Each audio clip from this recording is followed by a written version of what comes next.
Where are you tuning in from? And what time is it right now? Share your city and local hour below. Let's see where this community reaches as we dive into a story that turns a steak dinner into a turning point. Julian Vance, billionaire CEO and master of calm, sits undercover at the veranda of his own luxury restaurant in Savannah wearing faded jeans and scuffed boots. Not his usual power suit.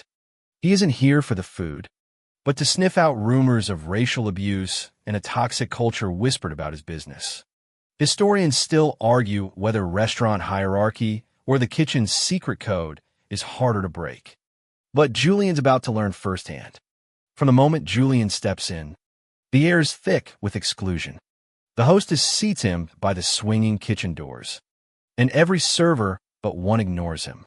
There are no other black diners in sight, just black staff clearing tables.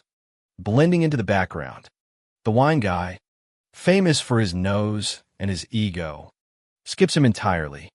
Julian waits 17 minutes before Sarah Jenkins, a young black waitress, approaches. Her shoes are worn, her face exhausted, but her eyes hold a fierce dignity. When the steak Aravisa $900 Savannah King's cut, Sarah slips Julian a napkin scrawled with a frantic warning. They call you the N-word in the kitchen. They just poison your meal. In that moment, the room's genteel mask shatters. Julian's fork freezes. The note, 12 desperate words, lands with the weight of a verdict. Instead of causing a scene, Julian sits still, remembering every childhood moment where dignity was something he had to fight for. The story doesn't stop at the meal tonight. The entire facade of the veranda is about to be stripped away. Julian reads the napkin, fury simmering beneath his steady exterior. All the data and strategies in the world can't prepare him for this, the realization that cruelty here is systemic, calculated, and routine. He slips the napkin into his pocket, a piece of evidence, and signals his security team via encrypted text. Pull all the kitchen camera footage before it's erased. Sarah, meanwhile, returns to the kitchen. She's worked here a year, surviving daily humiliations badge shifts, worse tables, and barely any tips, even while putting her college dreams on hold to support her sick father. Quirky fact, she once wanted to be a social worker, but life had other plans. Historians debate whether a single act of courage can shift history's course. But Sarah's moment is now. Chef Dubois, head tyrant, spits on Julian's steak, all while staff snicker. Sarah's seen this ritual before, abuse disguised as banter. But she can't stay silent any longer. The napkin is her stand, even if it costs her job. She keys in Julian's order without asking for a card, overrides the system, and gambles her paycheck on the look in his eyes. Julian confronts the manager, Mr. Harrington, in his office. The mask drops.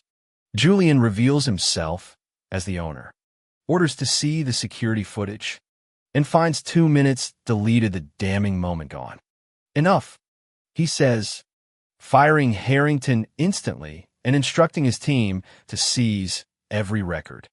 As Julian leaves quietly, Sarah braces for fallout, believing she's just ended her career.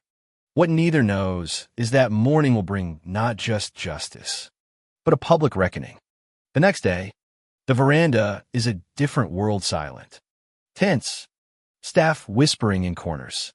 Sarah is called to the office, expecting a firing. Instead, Julian stands there, no longer in his hoodie, but in a tailored suit, and thanks her for her courage. She isn't fired. Instead, he offers her 2 choices. He'll pay off her debts and help her finish college. Or she can stay to rebuild the restaurant as director of culture and community engagement. Historians still argue which is braver, walking away or fighting from within, but Sarah, voice shaking, accepts the challenge.